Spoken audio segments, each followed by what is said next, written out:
Bonsoir, bienvenue pour cette deuxième partie du webinaire Comment trouver un thérapeute expert en santé holistique. Bonsoir, bienvenue à ce webinaire. Donc, comme on l'a expliqué lors du premier webinaire, ces deux parties sont spéciales parce qu'elles sont uniquement en français. Donc là, il n'y a pas de traduction. Et donc ce soir, on alternera avec Marina sur Mhm. l'explication du sujet et je ne vous traduirai pas ce qu'elle dit en anglais. Peut-être on commence avec, juste si tu peux me repartager ou je le partage moi, le premier schéma du chaos des médecines naturelles. Oui, Ah, je le partage. d'accord, parfait. Hem, donc on va Voilà. commencer pour, cette deuxième partie parce que dans la première partie, on a vraiment essayé de vous Mhm. expliquer déjà à savoir qu'est-ce qu'un expert vu que, dans, ce domaine des médecines naturelles, vous pouvez partir d'un point de départ avec énormément d'approches différentes qui, Exact. sans être un expert dans le domaine justement, sans s'y connaître, peuvent, tous se ressembler, Mhm.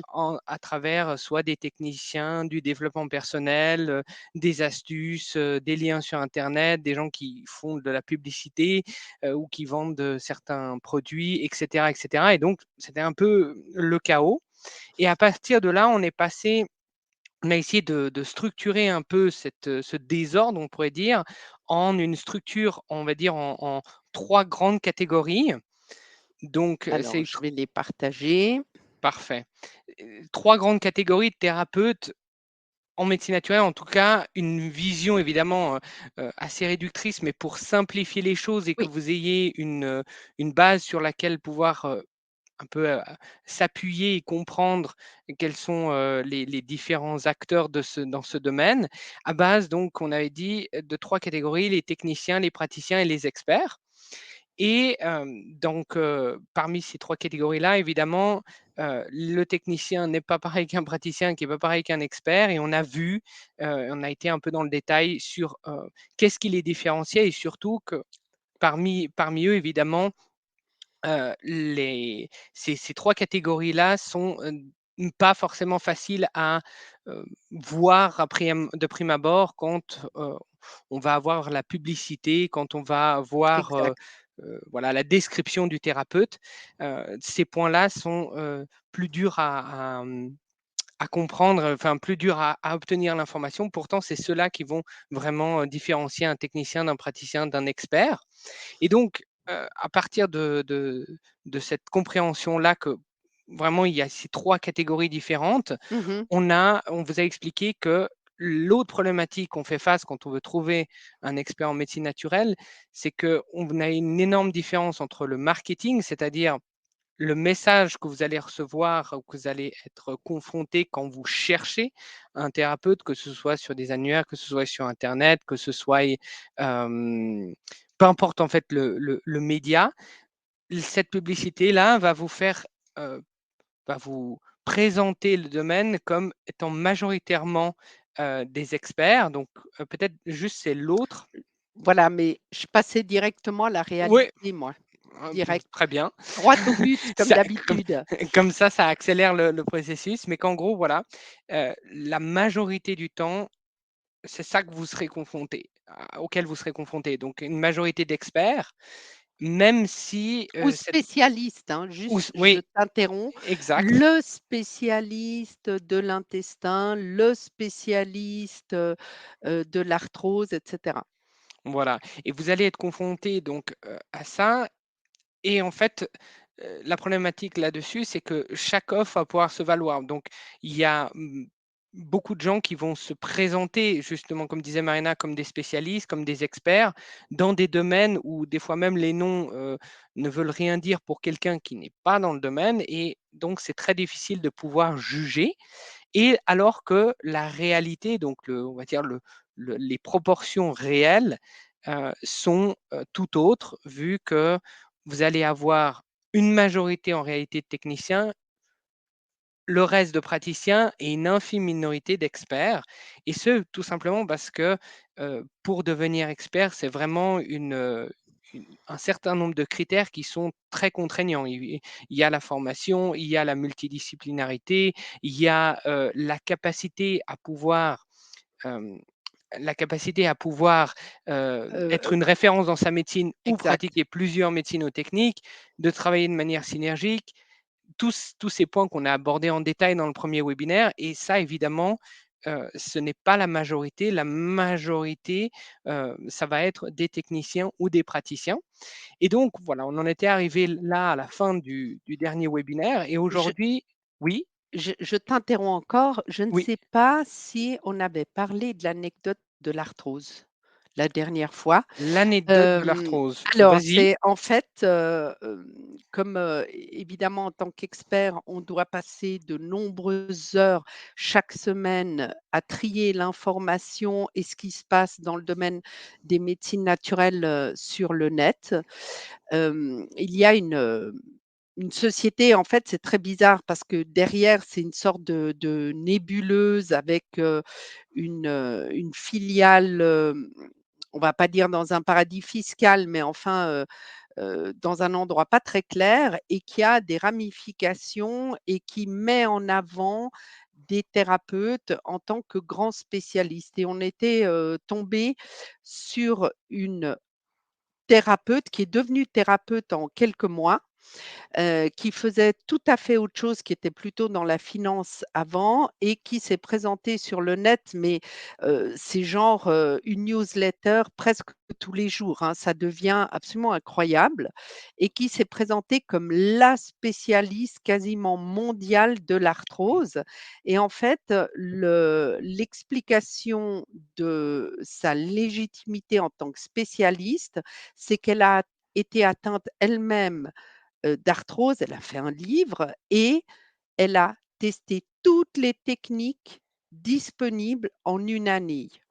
Alors, bon voilà, nous, ça nous a fait un peu sourire parce que déjà régénérer en partie un cartilage, c'est un processus extrêmement long et si on veut savoir si une médication naturelle ou une technique fonctionne, il faut au moins la tester sur 6 mois à une année. Donc on ne voyait pas comment la personne avait pu isoler toutes les techniques, puisque c'est ce qu'elle revendique, hein. Elle a testé toutes les techniques disponibles, les unes après les autres en une année. Or, c'est juste pas possible.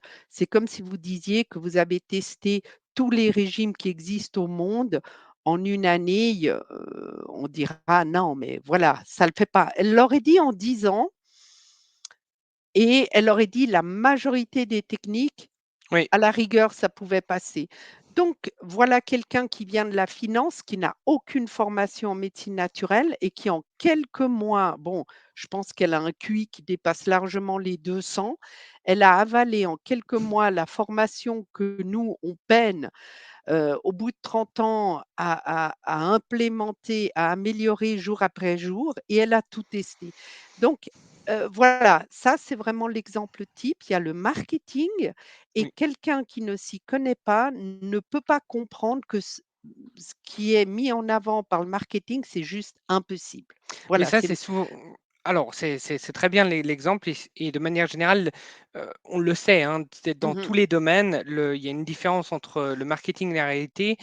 Après, nous, dans notre domaine, donc domaine de la santé et des médecines naturelles, plus précisément, c'est vrai que c'est un phénomène très important, surtout du fait que la santé, il y a beaucoup de marge mh. pour pouvoir, on va dire, avoir un effet d'impressionner son interlocuteur, de pouvoir en rajouter, de pouvoir inventer des techniques, des méthodes. Donc, il y a beaucoup de points. On les a déjà couverts en partie dans le premier Ouais. webinaire. D'ailleurs, j'en profite, hein, pour ceux qui sont en live Mmh. avec nous, si vous voulez accéder à la première partie, vous n'avez qu'à cliquer sur le bouton qui se situe juste en dessous de nous deux. Oui. Vous avez partie 1, vous cliquez dessus et vous arrivez directement sur la première partie de ce webinaire. Et donc, du coup, pour renchaîner, je voulais dire que la différence entre le marketing et la réalité, c'est ce qui va faire qu'en fait, le processus, comme on l'a expliqué au début du Mmh. premier webinaire, la première partie, le processus de trouver un expert, c'est vraiment quelque chose de compliqué et de Oui, difficile. Nous, ce qu'on essaye là, c'est ce qu'on vous donne et ce qu'on essaie de vous transmettre ici, c'est pas une recette miracle pour, en 10 minutes trouver non. l'expert le plus proche de chez vous, c'est impossible. Par contre, on peut vous donner des outils pour, on va dire, passer d'une situation très complexe, très compliquée à avoir certains outils qui permettent d'augmenter ses chances de trouver un expert en médecine naturelle et donc pour cela, il y avait vraiment 2 choses à faire. D'abord, comprendre qu'est-ce qu'un expert, c'est ce qu'on a vu dans la première partie et aujourd'hui, on va voir comment trouver cet expert maintenant qu'on sait ce que c'est, qu'on arrive à Mmh. le un peu à le discriminer par rapport aux autres catégories et donc pour faire cela, on va avoir, ce qui va être présenté par Marina, c'est-à-dire, notre checklist qu'on a mis en place, qui sont pour nous les 7 points les plus importants, les 7 critères les plus importants.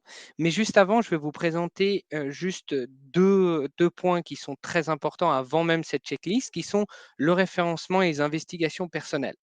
Donc ça, c'est valable pour tous les domaines, hein, mais c'est quand même important de le rappeler parce que, sans ça, la checklist n'a pas beaucoup d'intérêt.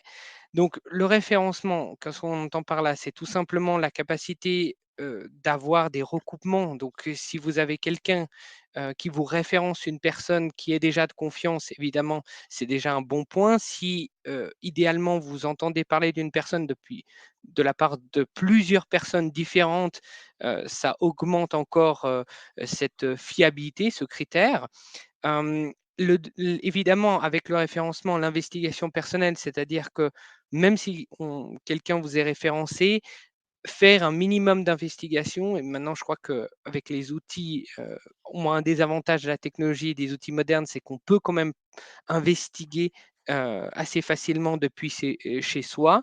C'est un quand même incontournable et donc là-dessus, vous avez évidemment la batterie classique, hein, les avis, les commentaires, mais aussi et ça, c'est vraiment important pour les médecines naturelles, la vérification de quelles a été réellement les formations effectuées et donc qu'est-ce que c'est? Hem, sur ce point, on a, une caractéristique un peu spécifique, ça dépend aussi des pays, mais c'est les listings. Donc ça peut être, on en avait parlé lors du premier Oui. webinaire avec, les assurances. Pour nous en Suisse, par exemple, certains listings de reconnaissance, de groupes de reconnaissance comme l'ASCA ou le RME, juste pour savoir déjà, ce que la personne a officiellement effectué comme formation.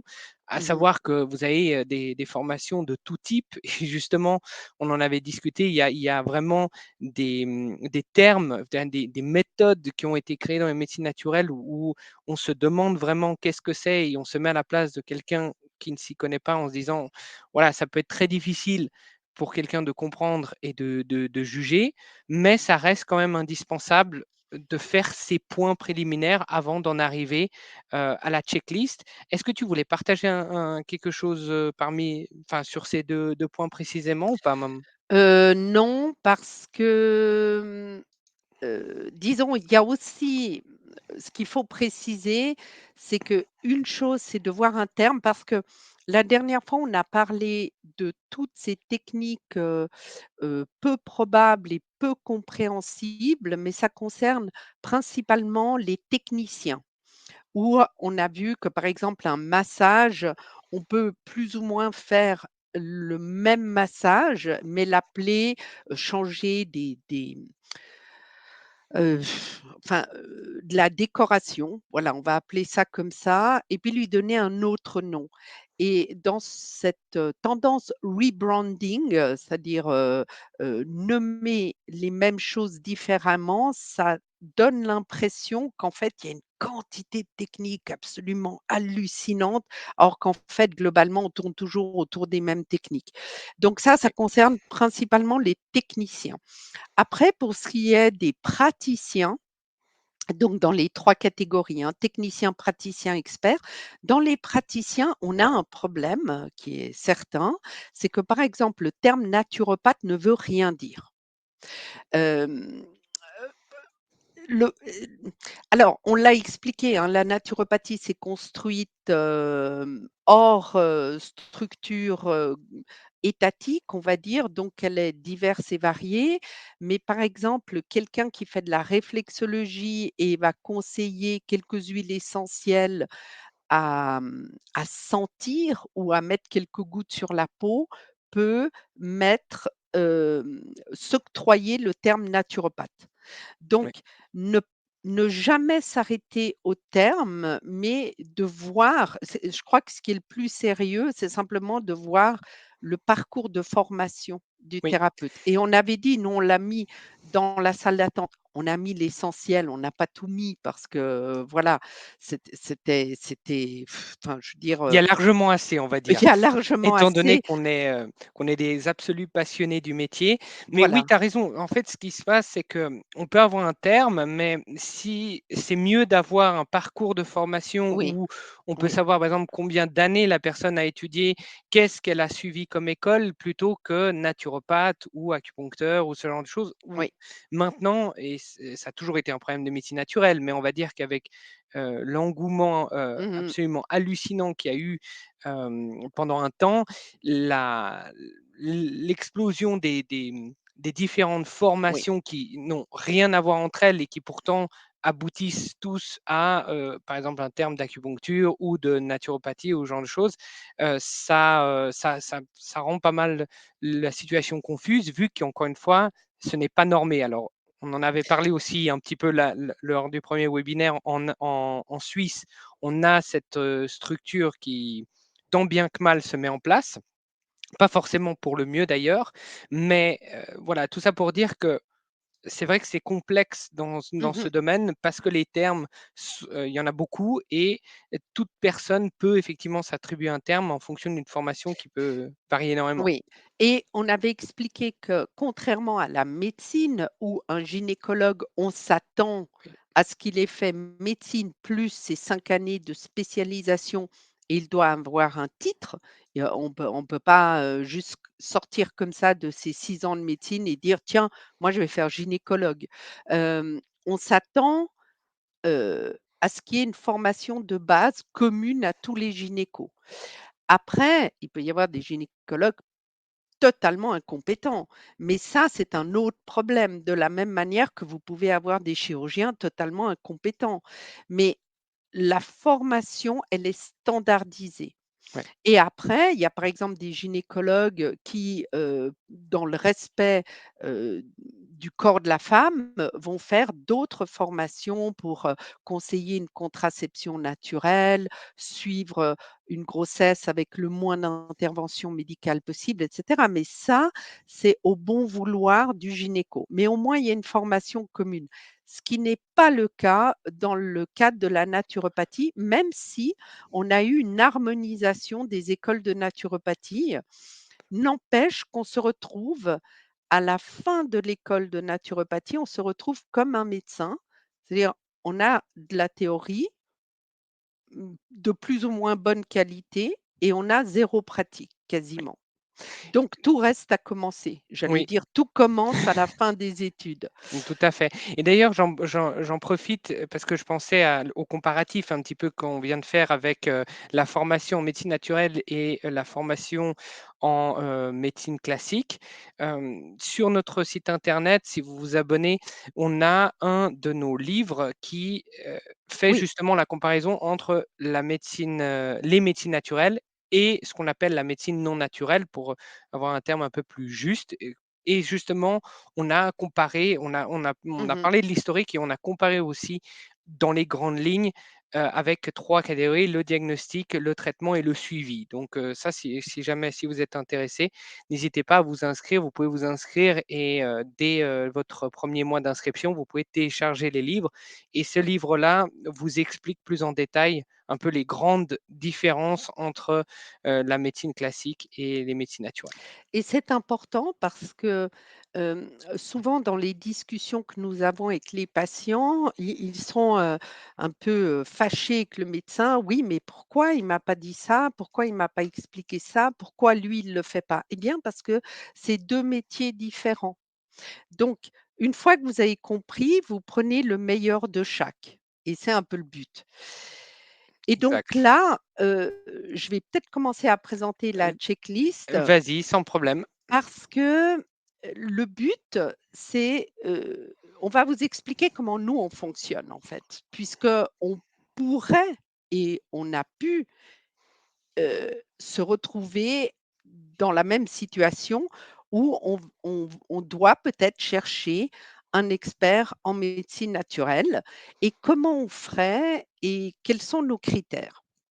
Oui, puis surtout, je me permets juste de rajouter quelque chose, c'est, dans l'ensemble, enfin, c'est comment nous, on essaie de se mettre Oui, à votre place et se dire: «OK, sans être justement dans le domaine, exact. quels critères que, tout un chacun pourrait comprendre et évaluer et serait utile, pour trouver un expert en médecine naturelle?» Donc on a vraiment essayé on a fait cet effort de se mettre à votre place et de voir quels seraient les moyens Mmh. pour rendre la chose moins complexe. Voilà. Et n'hésitez pas, puisqu'il y a des personnes qui sont en live, n'hésitez pas à nous poser vos questions dans le chat à tout moment, on C'est y ça. répond. On ne mord pas, le chat, il est juste en bas à droite. Là où vous voyez, say hello, vous pouvez Mmh. directement écrire en dessous et on répondra donc, à vos questions avec plaisir. Alors, dans notre checklist, il y a déjà une chose où on va regarder, puisque là, on parle d'un expert, hein, en médecine naturelle, donc on ne parle pas d'un technicien. Quand je dis au masculin, ça inclut le féminin évidemment. Ni un Donc praticien, une praticienne, hein. On est sur l'expert, exactement, on est sur la troisième catégorie. exactement. Donc ça va être très difficile de trouver un expert qui est reconverti. Pourquoi? Parce que pour devenir expert, ça prend pratiquement une vie. Donc on ne voit pas comment quelqu'un qui a été, dans le commerce ou la finance ou, les voyages ou le sport ou peu importe le métier précédent, pourrait du jour au lendemain ou au bout de quelques mois, voire même au bout d'une année ou 2 ou 3, devenir un expert.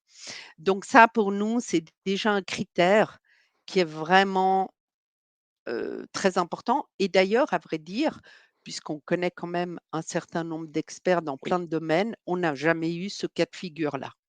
Et on pourrait même dire que d'un point de vue absolu, en dehors des médecines naturelles, c'est en règle générale aussi vrai parce que dans un Mmh. domaine, de toute façon, un domaine où il faut devenir expert, on l'a mis dans les critères, hein, quelques années à plusieurs décennies de formation, Oui, plus tout le reste. Donc en plus, il faut vraiment, pour être expert en médecine naturelle, il faut vraiment, adorer, il faut vraiment être passionné par le métier. exact. Donc en règle générale, c'est plutôt une vocation initiale. Ouais.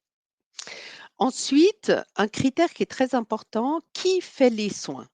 Alors, on en parle parce que, je vois, surtout parmi les experts américains, mais ça arrive partout, où en fait, vous avez l'expert qui se met en avant, qui met en avant, son centre de soins, qui a peut-être écrit des livres, qui fait des conférences et donc vous vous dites: «Chouette, ça a l'air vraiment d'être une personne super compétente.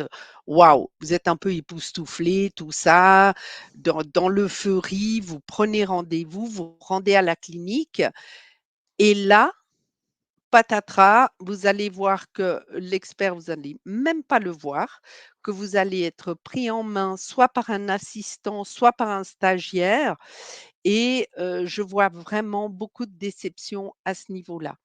Donc c'est vrai que nous, de ce côté-là, alors si nous, on devait, se rendre quelque part, pour recevoir un soin, on vérifierait bien que ce soit l'expert en question, qui serait disponible et nous, de notre côté, vis-à-vis de nos patients, il est évident, qu'on ne délègue pas les soins que nous devons faire à des stagiaires, à des assistants et d'ailleurs, c'est pour cela qu'on n'a jamais accepté dans notre cabinet, de prendre des stagiaires. Bon, déjà pour des raisons de confidentialité. Qui est un point aussi de la liste, mais on a reçu beaucoup de Oui, demandes de gens qui voulaient, on va dire peut-être, être déjà en formation en médecine naturelle et effectuer des stages à notre cabinet. On a toujours refusé Parce qu'on est justement dans cette démarche où pour nous, ça, c'est un critère très important qui fait les soins. Oui, Et à la limite, j'ai envie de dire, pour parce que là, toujours dans une idée de qu'est-ce que ça vous sert à vous pour trouver un expert, oui. c'est un peu poser les questions qui fâchent. Donc c'est, demander à ce moment-là directement, et poser des questions spécifiques, notamment, qui, heu, va être, avec qui on va avoir la consultation, qui va être en face de nous. C'est pour ça que nous, par exemple, même, à notre cabinet, on l'explique quand on a une nouvelle personne qui prend rendez-vous, toujours qu'on est 3 thérapeutes et qu'on travaille ensemble. Ça, c'est une particularité, de chez nous, mais voilà, c'est une question importante, à poser. Juste, je viens de j'ai vu qu'on a oublié un petit point pour, thérapeute reconverti VS vocation Pardon, oui. initiale. On a été un peu vite. Hem, un point qu'on avait vraiment trouvé qui nous semblait être important pour un peu, sentir, parce que c'est qu'est-ce qui va vous faire dire que c'est un thérapeute reconverti d'une vocation initiale? Pas toujours la Mmh. personne va se présenter en vous disant, «J'ai été, voilà, sportif professionnel pendant tant de temps et je me suis reconverti aux médecines naturelles». C'est la description et en fait, vous avez souvent dans, en fait, le la description, un peu le «qui sommes-nous?» quand vous lisez une information sur vous la page, «Qui sommes-nous? Qui est derrière?» le parcours, voilà, quand vous avez un peu le la biographie, en règle générale, une personne qui est reconvertie aura principalement, comme argument pour, on va dire, justifier son expertise, heu, ce sera principalement basé sur du développement personnel, Oui. sur des expériences de vie, plutôt que sur, des preuves de compétences, plutôt que sur, des formations, plutôt que sur, des certificats et ce genre de choses. Et ça, c'est quelque chose qui revient assez souvent, surtout dans le domaine, on va dire, des réseaux sociaux, des gens qui font beaucoup de, médecine naturelle, experts, coach, ce genre de choses. Vous allez souvent voir un parcours où, quand vous lisez, vous avez principalement quelqu'un qui décrit du développement personnel, de la Mmh. recherche, une quête qui est très bien, hein, en soi, c'est pas un problème, mais il Mmh, manque les preuves, il manque les compétences. exact, et c'est pas un expert, et effectivement, on peut aussi parler, d'un cas de figure qu'on retrouve très souvent. Ce sont les gens qui ont été malades. Oui, À l'âge de 20 ans, 25 ans, j'ai développé tel et tel problème, et puis, j'ai pas trouvé de solution, ma vie a été difficile et patati et patata, et puis à la quarantaine, paf! Illumination, j'ai fait un voyage, dans la nature, et c'est là où oui, j'ai compris qu'une hygiène de vie, proche, des valeurs naturelles, loin de la vie, de la pollution et tout ça, et j'ai été guérie, et voilà, et j'ai tout compris, et là maintenant, je veux transmettre ça aux personnes, qui me contacteront et tout. Non, mais c'est très bien, hein, c'est bon, ça fait un peu Mère Teresa, bon, c'est rarement désintéressé de toute façon, ça brosse les gens dans le sens du poil, et c'est là aussi où on a des catastrophes, c'est-à-dire, des gens qui se lancent dans ce genre de suivi, de oui. suivi, qui vont voir ces nouveaux spécialistes, experts, et en fait, ils sont dans un état de santé, épouvantable. Ils peuvent avoir un cancer, des maladies dégénératives, et ils finissent déçus. Mais, ça, on pouvait le leur dire sans qu'ils y aillent, parce que en fait, voilà, il y a une, limite, on est quand même obligé de le dire, à ce que le corps peut récupérer ou pas. Donc Et à c ce que les médecines naturelles peuvent faire. Donc, mais bien et sûr, c'est bien un peu sûr. ça où on joue sur cette fibre de, le miracle et ça, c'est aussi très américain, hein, Oui. tout est possible. Avec ce nouveau complément, vous allez voir, vous allez être transformé, votre vie va changer, ce genre de choses.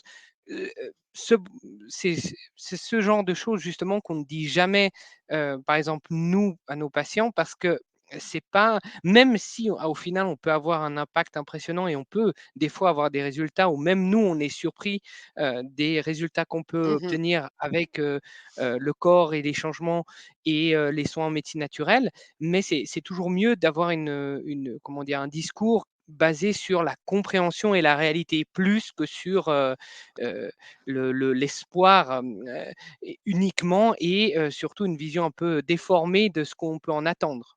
Oui et puis, d'ailleurs, c'est une des choses que l'expert doit faire.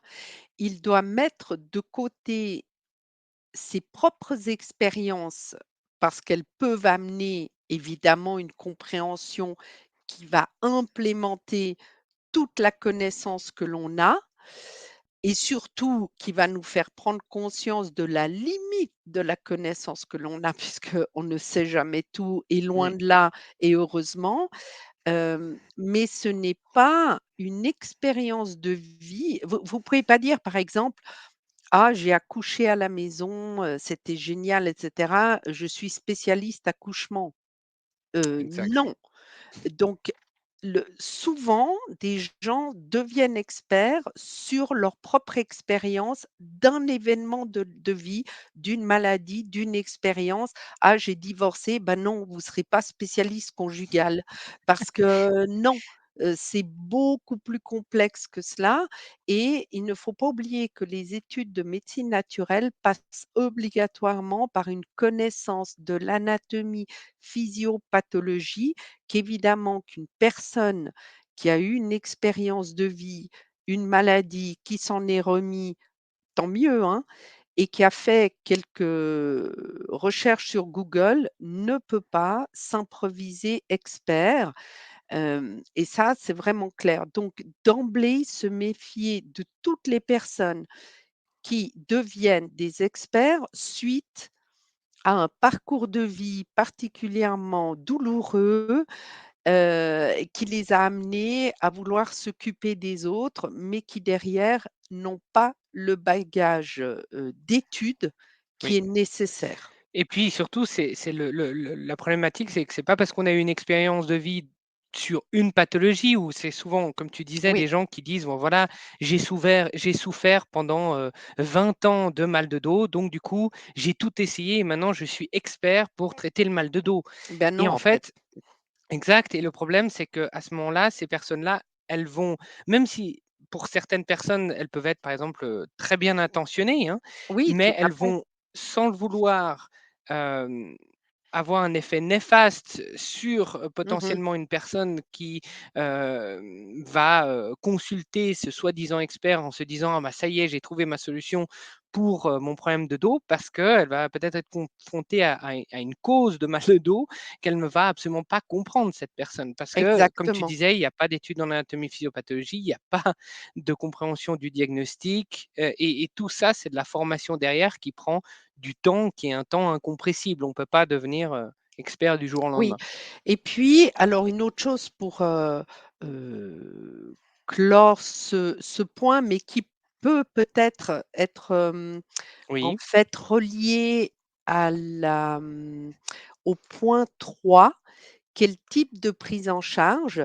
Alors ça, je donne un exemple, hein. Par exemple, en médecine chinoise, il y a une partie de la médecine chinoise, qui est très énergétique.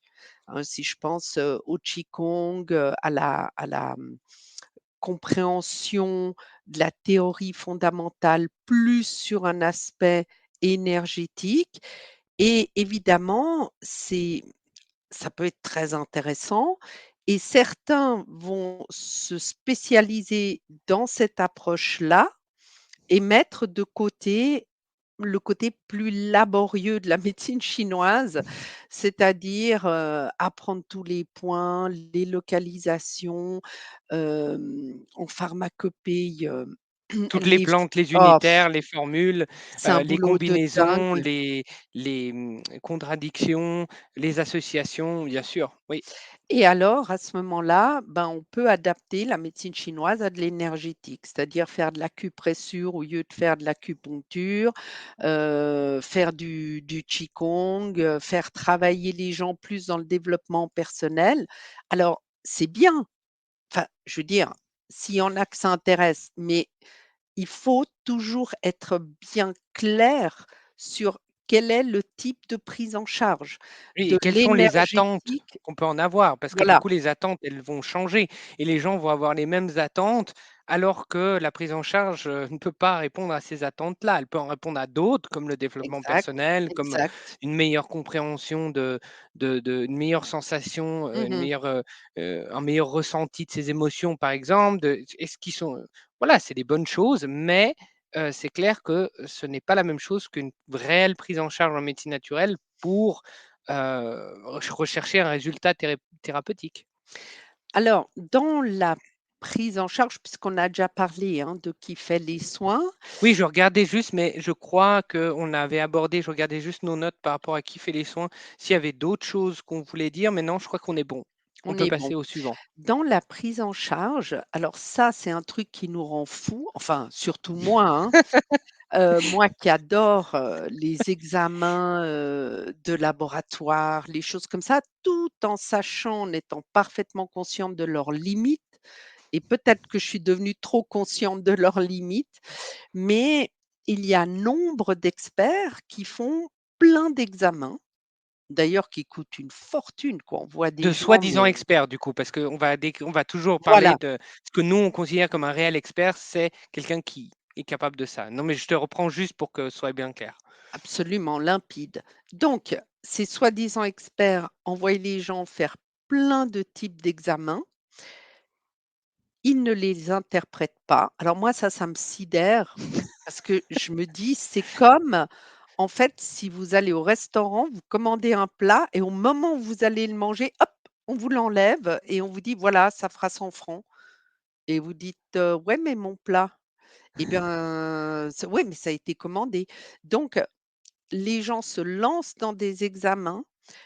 Et justement, ces experts ne savent pas les interpréter, ne les interprètent pas. Alors certains ne les interprètent pas parce que en fait, il y a pas le temps. Alors ils Oui, disent, voilà, vous avez fait un examen super complexe, avec, une vue sur le système nerveux, endocrinien, immunitaire et tout et arrive le moment de l'interprétation. Non mais écoutez, ça va? Ouais.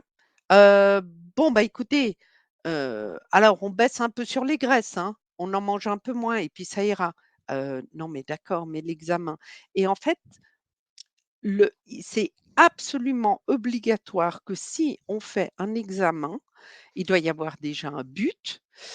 L'expert doit comprendre l'examen qu'il interprète et il doit l'interpréter. Donc ça, pour moi, si on me propose un examen, que je le fais, que j'arrive à la consultation de l'interprétation et que, on me donne pas une copie. Alors c'est vrai que nous, on oui. donne toujours une copie aux patients, mais systématiquement, quand je dis aux personnes: «Mais, d'accord, vous avez fait cet examen, vous avez une copie?» «Ah non, non, j'ai rien». C'est le Bon, voilà. médecin qui a, ah, Voilà, voilà. le médecin ou le thérapeute, enfin, très souvent, il y a pas de copie. Donc il faut toujours qu'il y ait une copie et il faut toujours qu'il y ait une explication où on voit moi, je me rends compte très vite, hein, si je vois que la personne est en train de m'expliquer un truc qu'elle-même ne comprend pas, ça va pas faire long feu, je vais tout de suite me rendre compte qu'il y a quelque chose qui joue pas. Mais, c'est important dans la prise en charge qu'il y ait une stratégie. Alors ça aussi, comme l'expert a une vision sur le long terme, il y a une stratégie. On sait pourquoi on demande ça, pas autre chose. Pourquoi on fait ça d'abord, pas autre chose. Donc il y a l'idée de stratégie, il y a l'idée d'inclure le patient ou le client parce que comme on l'a déjà dit, hein, maintenant il paraît Oui, qu'il faut appeler ça c'est ça. le client et non plus le patient. Hem, c'est un partenaire. En fait, on est là pour aider à trouver les meilleures solutions thérapeutiques. Donc on ne va pas, prendre le patient pour quelqu'un d'inférieur, qu'on va tourner en bourrique, parce que ça, on l'a vu, hein Oui. Ben, en et fait, il faut traiter ça. Non, mais nous, le patient est toujours inclus dans mmh, le processus thérapeutique et il doit être actif parce que, heu, exact. D'autant plus que de toute façon, si le patient lui-même n'est pas, actif et ne peut pas effectuer, par exemple, les changements d'hygiène de vie, de l'alimentation, ce genre de choses, ça va considérablement réduire la possibilité de résultats thérapeutiques. Oui, Et comme tu disais, effectivement, les examens, ça en fait partie. De faire un examen et de pouvoir expliquer à la personne pourquoi on fait cet examen. Et une fois oui. qu'on l'a fait, qu'est-ce qu'on a trouvé, même si, par exemple, l'examen, on peut dire que dans l'ensemble, tout est assez bien et on n'a pas forcément pu détecter quelque chose Mmh. qu'on s'attendait à détecter. Et ce n'est pas une raison pour dire, oh bon, c'est comme ça et hop. Oui Non, il faut prendre le temps de toujours expliquer. et Heu, dans la prise en charge, ce qu'il faut vraiment, vraiment faire très attention et c'est là où on voit, la différence entre un niveau expert et un niveau qui n'est pas expert, c'est est-ce que le thérapeute prend compte les intérêts court terme, moyen terme et long terme? Mm.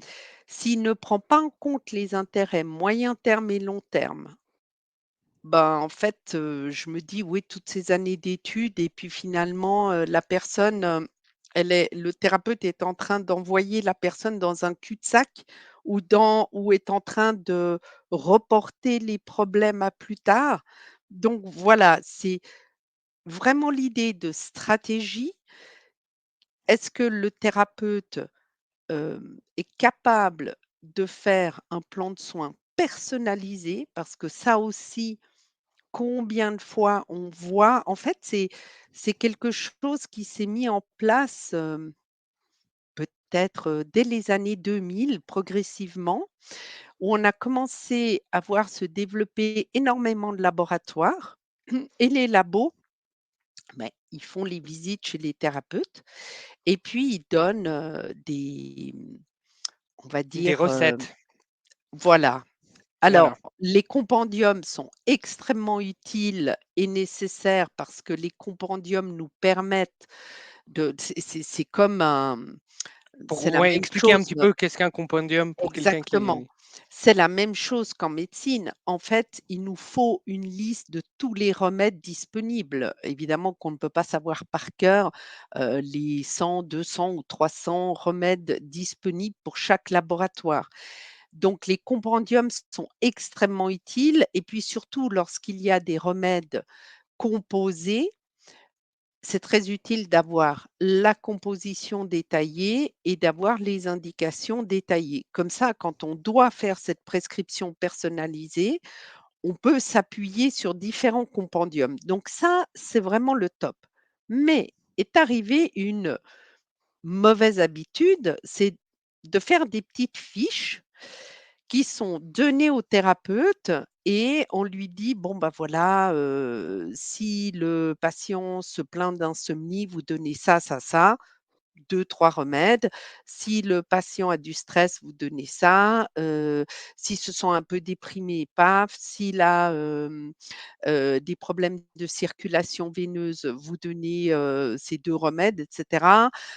S'il prend des statines, évidemment, vous allez donner le Q10». Enfin et en fait, hem, ça, c'est un peu malheureux parce que c'est mmh, terrible ça parce que veut ça dire que remplace c'est, co comme remplacer le thérapeute par un espèce exact, de choix, enfin un de presque QCM. voilà, exactement et c'est là en plus où du coup le traitement enfin il est mécanique. C'est même plus un traitement personnalisé basé sur, on ver c'est pour ça que nous de notre point de vue, si par exemple ce serait pour nous, on s'attendrait à aller voir un Oui, expert pour avoir les compétences de l'expert, pas pour exact. quelqu'un qui choisit, qui brasse un jeu de cartes et qui se dit: «OK, alors je choisis quelle carte? Ah bah, c'est ça, OK, bah, alors voilà, je vous donne ça». Ça, c'est du standard, c'est pas du personnalisé justement. Oui et on le voit tout de suite. Est-ce que dans le plan de soins, est-ce qu'il y a des formules, heu, personnalisées? Par exemple, vous donnez un mix de plantes que vous avez choisi Mmh. ou est-ce que vous donnez que 4 ou 5 produits ou un ou 2? On voit même des gens sortir de consultation avec une fleur de bac. On se demande, qu'est-ce qui s'est passé? Bon, hem, soit. mais est-ce que la personne est capable de faire un mélange de plantes adapté à votre situation maintenant par rapport à vos besoins? Ou est-ce qu'en fait la personne me donne, un complément, que je pouvais aller acheter moi librement en pharmacie, auquel cas ça sert pas en grand-chose de faire la consultation. Donc vraiment dans le type de prise en charge, il faut qu'il y ait le dossier, un suivi, des examens appropriés, les Oui, explications et les plans de soins personnalisés. Si oui, on allait voir un expert en pharmacopée chinoise et puis, qui nous donne sans aucune modification Xiao Yao-san, enfin voilà, on va reprendre toujours le même exemple, la formule, passe-partout et qui me donne, 3 grammes par jour, je remets plus les pieds. Pourquoi? oui. Parce que je sais d'emblée que ce n'est pas un expert en pharmacopée chinoise. Le dosage n'y est pas, la formule n'y est pas et il y a aucune personnalisation. Oui, après un point qu'on avait relevé aussi, dans, quel type de prise en charge, c'est, ressenti versus résultat réel Mmh mh. et le fait de mettre en avant qu'est-ce qui est mis en avant quand parce que c'est Mmh. toujours la même chose, hein, quand vous allez voir, un thérapeute et on en viendra au point final qui est vraiment, au final, l'expérimentation personnelle. Il faut malheureusement souvent tester pour se rendre compte et être, à ce moment-là fixé.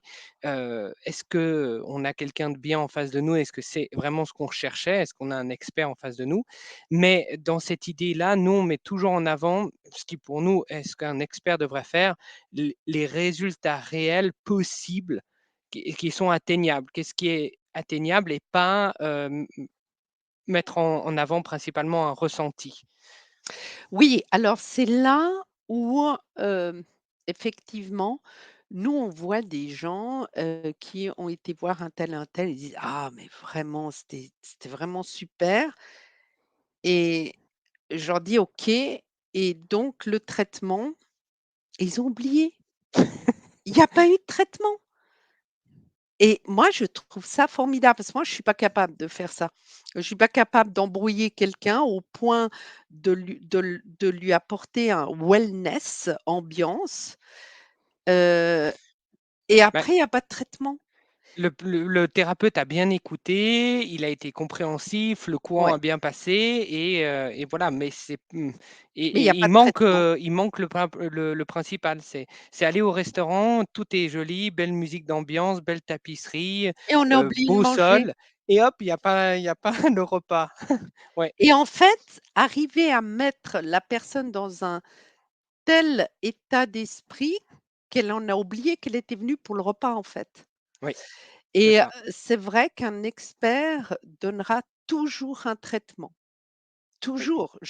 Parce que, si on va consulter un expert, c'est qu'on a besoin. Je veux dire, on ne s'amuse pas, en pleine forme, sans aucun symptôme, aucun besoin et aucune demande, on ne va pas consulter. Même si par exemple c'est pour malheureusement on a très, très, très, très peu de gens qui font ça, mais même si par exemple, admettons, c'est une personne qui se dit: «Moi je suis en bonne santé, je suis en Mmh mh. forme, mais j'aimerais, faire de la prévention. J'aimerais, Eh beh, renforcer il y mon aura un terrain, traitement il y aura de toute façon un traitement, même s'il y a pas de pathologie en cours ou même s'il y a pas une maladie, des symptômes qui sont la raison pour laquelle la personne vient consulter. oui, mais il y aura un bilan de santé, De on toute va façon, cibler, on va oui, regarder l'ensemble de la situation parce que si la personne dit, «Je vis des situations de stress extrêmement importantes», pour l'instant ça va. Justement dans l'optique de penser au moyen et long terme, oui, ne pas soutenir quelqu'un qui est en situation de stress avec un vrai traitement sous prétexte que ça va bien, c'est pas une démarche d'expert. Parce oui. que l'expert voit global, il voit plus loin et connaissant, la vie de la personne, puisqu'en fait, il y a un bilan de santé, donc on sait sa situation professionnelle, familiale et cetera. Ne pas soutenir quelqu'un, parce que le crash n'est pas encore arrivé, ça ne joue pas.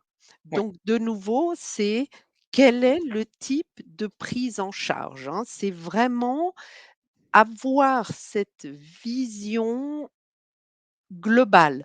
Par exemple, un enfant, qui a de la peine avec la concentration, qui a de la peine avec l'environnement scolaire. Se dire: «Oui, mais bon, finalement, il n'est pas en échec scolaire, donc je vois pas trop ce qu'on peut faire. Allez, on va lui donner, une petite fleur de bac». Moi, j'ai rien contre bac, hein, je le dis tout de suite. Pas qu'on croie que je n'aime pas les fleurs de bac, les fleurs sont extraordinaires, mais enfin bref, c'est pas un traitement.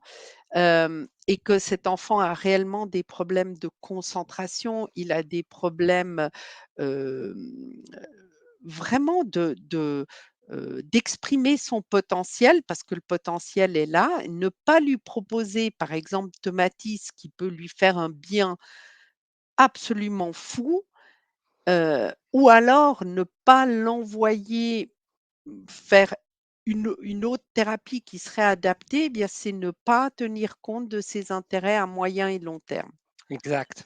et Même c'est si et à la limite, ça, c'est un point très important, mmh même si au départ, la personne ne se rend même pas compte exact. de cela. Donc, c'est vrai que, et ça, c'est peut-être un point qu'on aurait pu, isoler de la liste, il y a des choix à faire, mais c'est, que l'expert est capable de voir même des choses que la personne ne se plaint même pas ou, permet d'identifier des choses sur lesquelles il faudrait travailler dans l'intérêt, de la santé, du patient, alors que, le patient lui-même ne s'en est pas rendu compte. Ça, je pense que c'est un point Oui, important et ça rejoint ce que tu disais avec, objectif moyen et long terme. Parce que si l'objectif court terme, c'est, ben, voilà, le patient arrive: «J'ai mal à la tête», le but c'est d'arrêter les maux de tête. Bon, ben, c'est un objectif court terme, on ne prend pas oui, en compte tout le reste.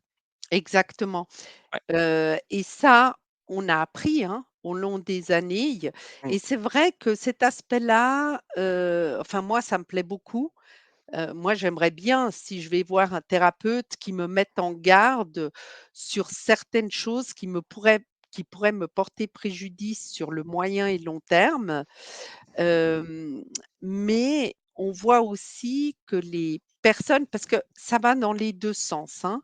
Si on veut trouver un expert en médecine naturelle, il faut aussi être prêt à s'investir, on l'a dit tout à l'heure. Oui. On ne peut pas être passif, dans son traitement, comme vous amenez la voiture au garage et vous dites, «Bon, remettez-moi ça sur pied, changez les pièces qu'il y a besoin, je veux que ça roule». Hem, Le donc corps, c'est pas comme ça. on voit qu'il y a des gens qui sont dans le déni, Oui, fortement dans le déni et qui ne veulent pas voir où ça va les amener et pourtant on tire la sonnette d'alarme et c'est le rôle d'un expert de le faire et voilà, ça c'est une des parties dans la prise en charge qui n'est qui est extrêmement importante, mais qui n'est pas vraiment facile à mettre en pratique parce qu'on a une certaine résistance. Aussi parce que les personnes ne sont pas habituées à rencontrer des experts. Donc oui, en fait, heu, ce qu'il faut aussi dire, c'est que dans la prise en charge, d'une personne par un expert, l'expert se préoccupe. Je veux dire, c'est pas parce qu'avoir de l'empathie, ouh là là, j'ai ma vie c'est affreux, vous énoncez tous vos drames et puis la personne fait: «Hein, hein, mmh oh oui, c'est dur, oui, c'est vrai, c'est affreux». Mais bon, je m'en fous, moi, je veux dire, ce que je veux, c'est qu'on puisse m'expliquer, me proposer des solutions et de voir que la personne, elle est prête à s'investir pour me proposer ces solutions et c'est ce que fait un expert. oui. Mais ça n il faut quand même le dire, ça ne va pas pour toutes les personnes. Parce qu'il y a des personnes qui veulent juste rester dans le déni et à ce moment-là, c'est pas la peine d'aller voir un expert, hein, parce Oui, que ou en tout cas, ben, certaines fois et c'est nous ce qu'on rencontre aussi, n c'est notre rôle en tant qu'expert de respecter le choix du patient et de bien sûr, l'informer sur, combien ce choix va le limiter par rapport, aux possibles résultats qu'on peut Mmh. avoir, à qu'est-ce qu'on peut améliorer et des fois, bah, en faisant ça, la personne petit à petit finit par, «s'ouvrir» entre guillemets ou en tout cas finit par Oui, réaliser, ce qui pourrait être fait parce qu'il y a aussi beaucoup de gens qui ont eu des mauvaises expériences et donc du coup oui, après ils sont sur la défensive, ils sont réticents et c'est exact. aussi d'ailleurs on peut faire la transition avec, le point suivant, le contact avec le thérapeute. C'est là où le fait d'avoir, quelqu'un qui non seulement a de l'empathie, mais qui est capable de bien comprendre la situation, qui est capable, d'analyser, de trouver des solutions et comme tu disais, de s'investir, c'est, ce qui va aussi permettre, même pour une personne qui, par exemple, a eu des mauvaises expériences, parce que Mmh. comme on a dit, hein, c'est une infime minorité les experts, donc si vous cherchez un expert en médecine naturelle, même avec ce qu'on vous dit là, il va quand même falloir se lever tôt pour en Oui. trouver, et ben, c'est fort probable pour qu'au départ, vous ne le trouviez pas du premier coup et donc Mmh. l'avantage aussi avec un vrai expert, c'est que, heu, on a une mise en confiance, on a une compréhension, on a une explication, on a des solutions qui sont proposées qui, voilà, même si on a eu des mauvaises expériences par le passé, on peut, sentir ou se dire: «Voilà, bon maintenant, là, Mmh. je suis réellement tombé avec quelqu'un qui peut me proposer quelque chose de sérieux». Exact, et là, on a quand même quelques anecdotes, croustillantes, heu, puisqu'en fait, on est très, évidemment, il faut avoir un esprit curieux, un tantinet quand même aventurier quand on est, expert, puisqu'il a fallu faire des tonnes de formations, donc on en a vu vraiment, on peut le dire, de toutes les couleurs. On a trouvé des perles et on a trouvé des choses, qui étaient nettement moins bien. Et surtout, Des catastrophes, on peut le dire. oui, et surtout, on a été, nous-mêmes voir, d'autres thérapeutes et d'autres médecins, et on a quand même eu des trucs extraordinaires. J'ai quand même eu un médecin qui a réussi à se couper les ongles au coupe-ongles pendant qu'il me parlait, tellement il était intéressé par ce que je disais, heu Oh mon et Dieu. ouvrir son courrier. Alors là, j'ai dit: «Bon, c'est bon, hein, là, c'est, je crois, la dernière fois».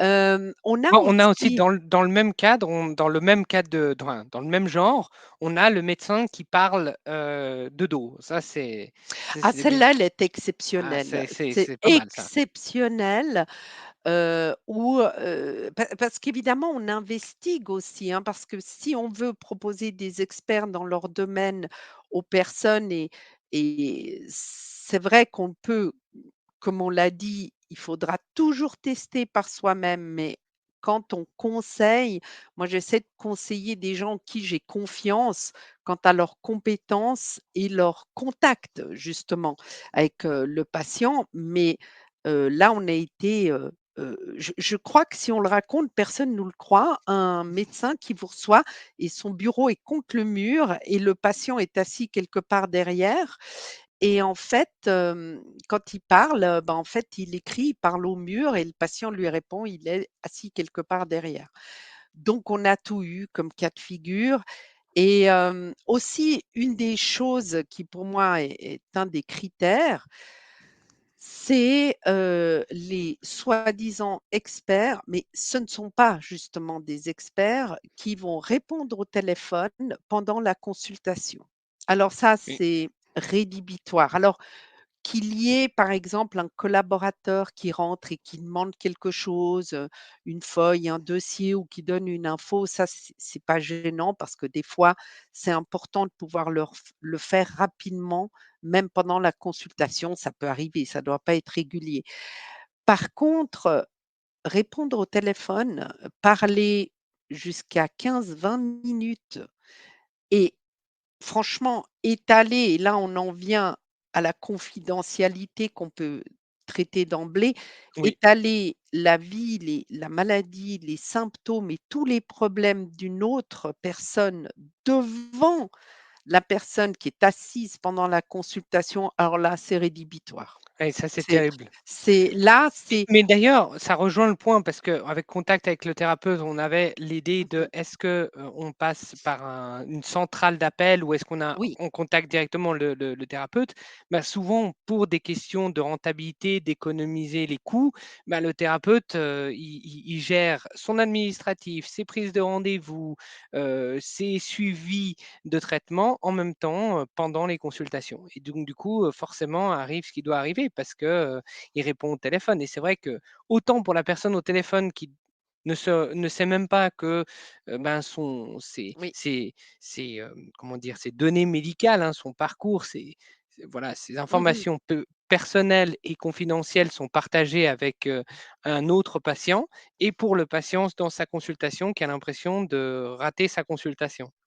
Voilà et ça, Ouais, c'est plus fréquent que ce qu'on croit et ouais. ça nous amène au point suivant, donc le travail à la chaîne versus travail personnalisé. Alors c'est vrai que là-dessus, on a toujours été très strict et on n'a jamais pris plus qu'un patient à la fois. En fait, nous, on fonctionne à l'envers de la mode, puisque la mode de prendre plusieurs personnes à la fois est quand même assez répandue, où on a été souvent 2 thérapeutes, voire 3 thérapeutes pour un patient. Voilà et mais là aussi, on a eu une expérience, je me souviens pendant la grossesse, hein, donc tu Ça étais fait un dans le moment. ventre, ça fait un moment et on n'avait pas encore, toutes les compétences pour, Bien sûr. l'acupuncture pendant la grossesse, donc on va voir un expert. Enfin, on va expliquer un peu les nuances après et alors, il me met sur une table comme ça, même j'avais pas de papier, rien, il faisait super froid. Évidemment, j'étais en slip, donc heu, vraiment j'ai gelé. Il me met des moksha. Moi, je n'avais jamais vu enfin, je n'avais jamais reçu de moksha. Il m'explique rien et il plante les points, il part. Voilà et moi, j'étais toute seule. Je vraiment, je faisais des efforts pour pas claquer des dents et tout à coup, c'est venu subtilement une espèce de brûlure comme une lancée comme ça qui pénètre. Je me disais: «Mais bon» parce que je l'avais même pas vu, puisqu'évidemment j'étais allongée, j'avais pas vu les moksha, qui sont ces petits moksha autocollants et qui se consumaient. Au début, c'était pas chaud et puis après ça a fait une petite lancée. D'ailleurs, ça fait des marques. Celles-ci ont cicatrisé, relativement bien et je me suis dit: «Mais c'est dingue, quoi» et en fait, voilà et un certain temps après, il est revenu et j'ai dit: «Oh, ouais, j'ai eu quand même un peu froid et tout. Oh là là, hop, allez, au suivant». Donc on va dire, pour nous, c'est rédhibitoire. Oui, S'il y a un travail à la chaîne, ce n'est pas un expert. Maintenant, si, par exemple, hein, je prends l'exemple, on serait à l'étranger, on ne saurait pas faire l'acupuncture, on en aurait vraiment besoin et je serais convaincue que la personne qui pique, elle sait ce qu'elle fait, elle est bien et qu'elle travaille à la chaîne, à la rigueur, nous, on peut prendre sur nous. oui. Voilà, on se la coince, on s'allonge sur la table, on reçoit le traitement parce qu'on sait qu'on est venu pour ça. Mais je me mets à la place d'une personne qui ne connaît rien, qui ne en fait, elle peut rien expliquer. Il y avait évidemment pas eu de bilan de santé, rien du tout. Venez, tac, tac, tac, une demi heure, je passe au suivant, 3-4 personnes à la fois Et puis et surtout, travail à la chaîne, pour que les gens comprennent bien, c'est, plusieurs, patients en même temps. oui, C'est ça qu'on considère comme travail à la chaîne, c'est pas un patient après l'autre, hein. Il faut pas que se confondre dans les termes. C'est vraiment, hem, travail, à la chaîne parce qu'il y a plusieurs patients d'affilée qu'on suit, on va dire, en parallèle et donc oui. du coup, le thérapeute, passe, de pièce en pièce, on va dire et donc du coup, votre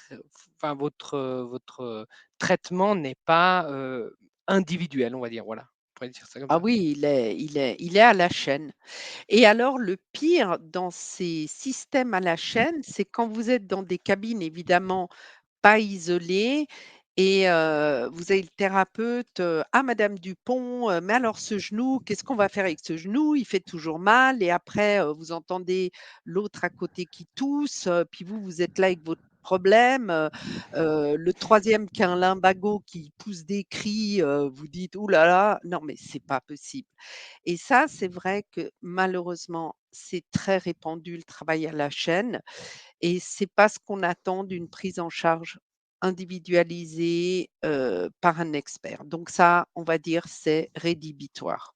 Oui. Voilà.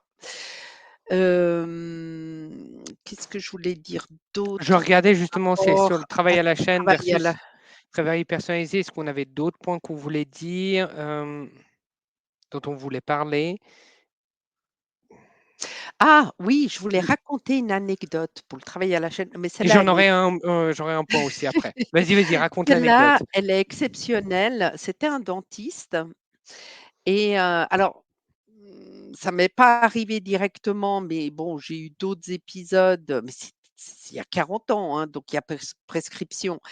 J'ai eu d'autres épisodes pas tristes, mais une personne va chez le dentiste, donc elle a la bouche ouverte avec, le l'aval salive, elle attend et le dentiste va passer l'aspirateur. Mais sans commentaire. Donc voilà, il y en a, ils font aussi le ménage, pendant que le patient attend, soit, que l'anesthésie fasse effet ou autre.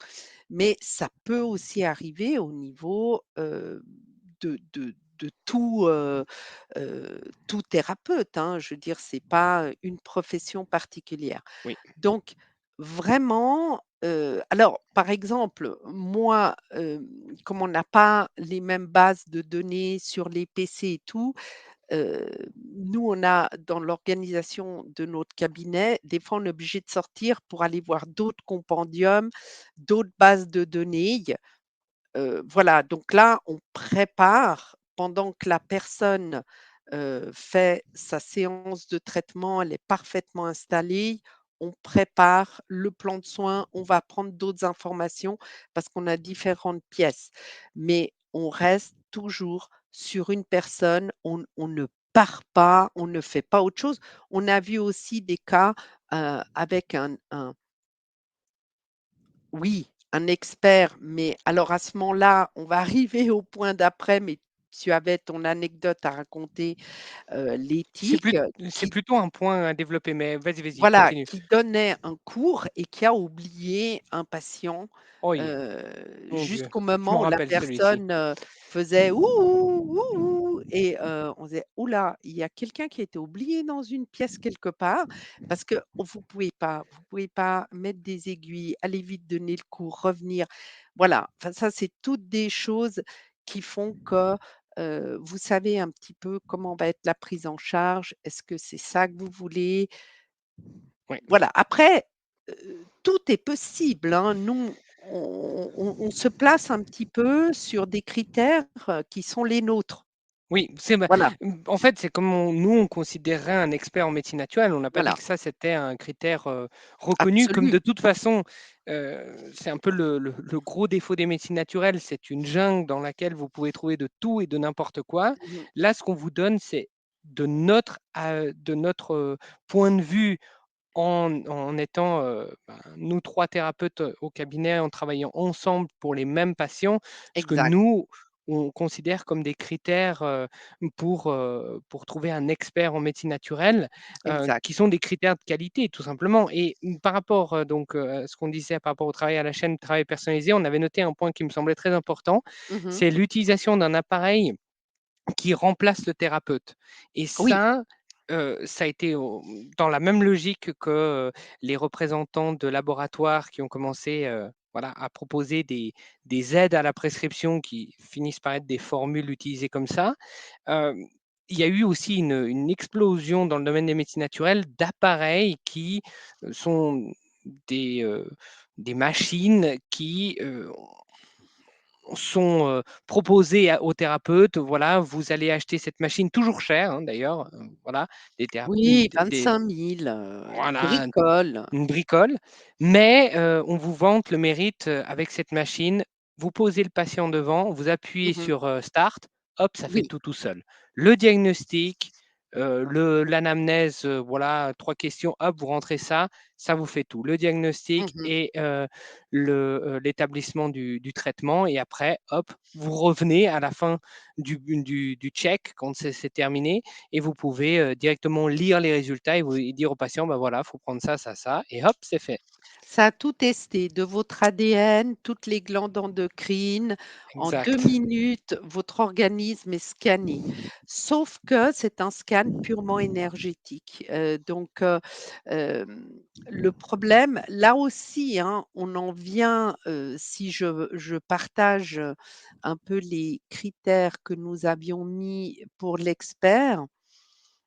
Donc il faut bien comprendre que, heu l'expert a une formation de base pour comprendre la médecine non naturelle. Oui, C'est absolument obligatoire. oui, Donc, vous ne trouverez jamais un expert qui va baser sa prise en charge sur l'énergétique. Parce que l'énergétique, vous pouvez, être, le simple fait, par exemple, d'être en colère, vous allez faire un test avec ces appareils, hein. Il y en a de nombreux. On va pas les citer ici parce que, on veut parler des principes et pas citer une marque ou des personnes particulières. Heu, eh bien, vous allez avoir plein de perturbations énergétiques. C'est normal. En médecine chinoise, on sait quand on bloque la circulation du qi, qui est l'énergie, vitale, heu, eh bien, vous avez des répercussions sur les organes, sur les glandes, sur la circulation du sang, sur le système nerveux, c'est absolument normal. Mais est-ce que c'est un bilan de santé? Absolument pas. Parce que oui. ce que la personne veut savoir, c'est voilà, heu, est-ce que j'ai un diabète? Est-ce que j'ai de l'hypertension? Est-ce que, j'ai, des carences importantes? Est-ce que j'ai une inflammation intestinale? Enfin des choses concrètes et si elle vient pour qu'on lui règle ces choses concrètes. Ou Ou même si elle ne les cherche pas, j'ai envie de dire, c'est ça qui cause ces problèmes. Donc quand la personne, elle va venir avec, «Je suis, plutôt déprimé, j'ai des maux de tête, j'ai des douleurs de règles, j'arrive pas à dormir, je transpire» et cetera. Derrière, c'est pas un examen mmh énergétique, d'une absolument image pas. momentanée du corps, heu, à ce moment-là qui va résoudre ce problème qui est chronique et qui dure, par exemple, depuis des années. Exact et c'est toute la difficulté aussi de notre travail en tant qu'expert, c'est que on n'a pas les mêmes outils. On a mis utilise plusieurs diagnostics. Donc pourquoi? Parce qu'on n'a pas les mêmes outils que la médecine. Donc nous, on peut pas bien sûr qu'on pourrait prescrire un scanner ou un IRM, mais vu le prix de ces examens, on va pas envoyer faire ce genre Exact. d'examen que les gens devraient payer de leur poche alors qu'ils ont une assurance, donc ça reste la prescription du médecin. Donc les bilans sanguins, on peut les demander, mais c'est un coût et ce n'est pas remboursé dans le cadre des médecines naturelles. On peut envoyer quelqu'un, qui a un poignet gonflé parce qu'il vient de se casser la figure, faire une radio, mais il devra payer de sa poche et de toute façon, s'il y a une fracture, il faudra que ce soit pris en charge par, les médecins, donc autant l'envoyer directement chez le médecin. Donc toute la difficulté de l'expert, c'est de déceler la pathologie qu'il faut pas manquer, qui peut être en état pré, hein. C'est pour ça que, par exemple, pour le diabète, on sait qu'on a un état de prédiabète pour le diabète de type 2 notamment, qui peut être présent, 5 ou 10 ans avant que le diabète se manifeste. Donc peut-être que le médecin, lui, il va attendre que le diabète se manifeste parce que voilà, parce qu'il a peut-être pas une vision à moyen ou à long terme. Peut-être qu'un autre médecin, lui, va vouloir ça lui mettra la puce à l'oreille, il prendra un peu plus de temps avec le patient et il va investiguer dans ce sens. Mais si vous allez faire un massage, je veux dire, le masseur ne va pas s'intéresser à savoir si vous avez un prédiabète, c'est pas son domaine. Son Oui, domaine, c'est de vous faire un massage correctement. Ça, c'est le rôle du technicien.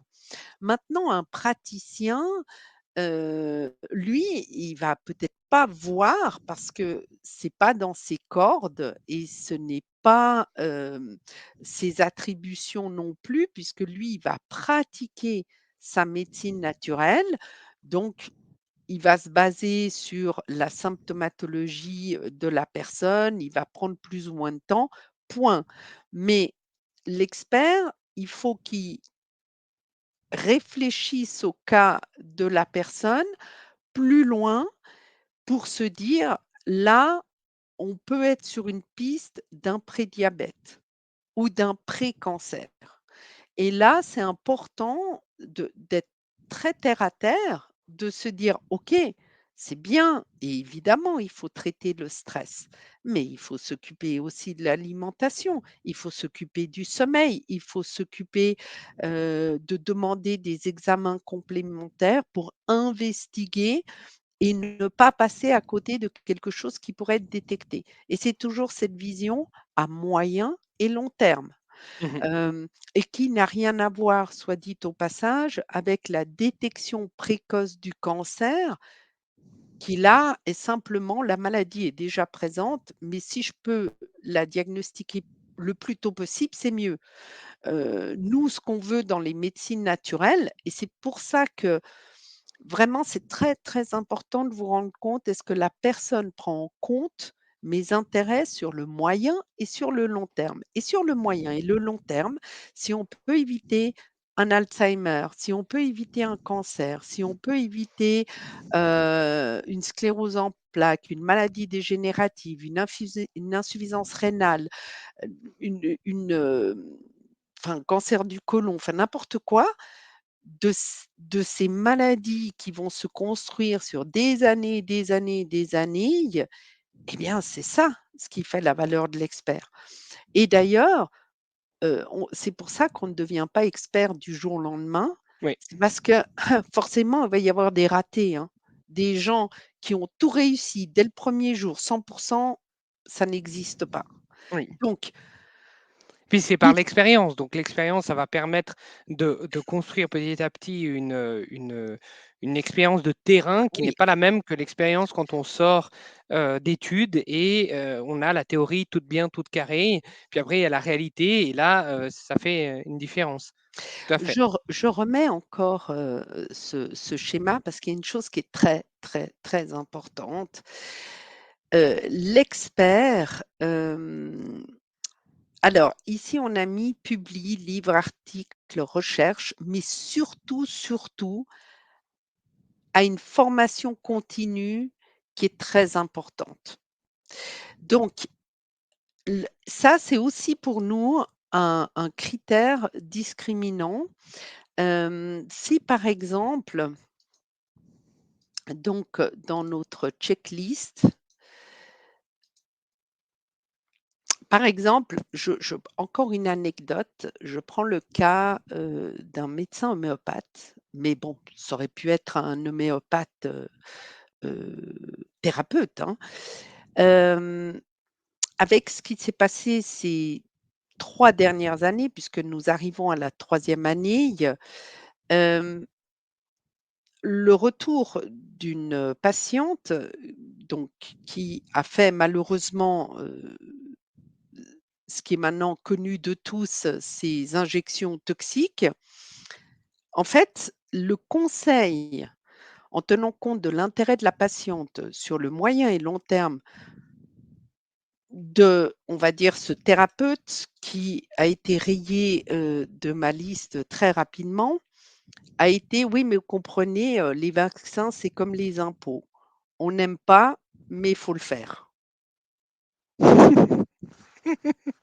Non, mais là, je suis tombée, quoi. Je me suis dit: «Mais cette personne, en un instant, elle a perdu même sa crédibilité dans l'homéopathie parce que vous ne pouvez pas vous permettre, dans le domaine de la santé, de ne pas vous informer et de ne pas vous former et de faire très attention et c'est justement ce pourquoi et ces 3 dernières années l'ont montré, les plus grands experts mondiaux ont été censurés.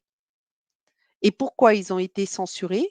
Eh bien, parce qu'ils ont bien fait leur travail. C'est-à-dire, ils s ils ont une formation qui est déjà au-dessus de la moyenne, donc ils ont une crédibilité de base parce qu'ils n'ont pas de conflit d'intérêts, qui est là. Ils ont à cœur et là on arrive sur le côté éthique, hein, Oui, ils ont une c'est le éthique dernier point. très importante et ça, c'est vraiment je vais dire, si un thérapeute, pour des raisons, comment on va dire, de facilité, commerciale, hem, D'intérêt aussi, marketing, hein, ça peut être un lien d'intérêt, d'intérêt ou un conflit d'intérêt carrément. sacrifie la santé de la personne qui est venue chercher un conseil auprès de lui en lui racontant un énorme bobard et que cette personne, parce qu'elle lui fait confiance, tombe là-dedans et en fait commet un acte, accepte un acte par pure ignorance qui va avoir des répercussions extrêmement graves sur le restant de sa vie, je veux dire, bon là, stop, on arrête quoi. Mmh. Donc il y a vraiment, en tout cas pour nous, la notion d'éthique est absolument fondamentale dans le cadre d'un expert. Et en tout cas, dans la forme dans l'éthique, si après il y a tous les degrés d'éthique, mais Oui, de base, pour nous, ça reste on pourrait dire le minimum, c'est, d'abord cette notion de pas de lien de conflit d'intérêts, oui, de lien et de conflit d'intérêts. C'est pour ça que, par exemple, soit dit en passant, par rapport à cette plateforme, hein, Holistic Natural Health Expert, là où on est grâce à cette plateforme où on fait d'ailleurs ce webinaire gratuit aujourd'hui, d'information, tout ce qui est contenu dans la plateforme pour les membres qui adhèrent à la plateforme et qui sont membres tous les mois, euh, ce contenu est sans conflit d'intérêt, sans lien d'intérêt. C'est-à-dire que si on recommande des appareils, des techniques, peu importe, hein, euh, peu, ce qu'on va dire ou les liens externes qu'on va donner, etc., c'est uniquement sur la base de ce qu'on considère être le mieux dans ce domaine-là pour l'instant. Et si on trouve mieux, oui, eh bien on change. on Mais évolue. voilà, mais c'est vrai qu'il y a des liens d'intérêt, des conflits d'intérêt, et dans les médecines naturelles, il y en a beaucoup sur, par exemple, des systèmes de vente pyramidaux, vente de produits, de référencement, de programmes d'affiliés, ce genre de choses.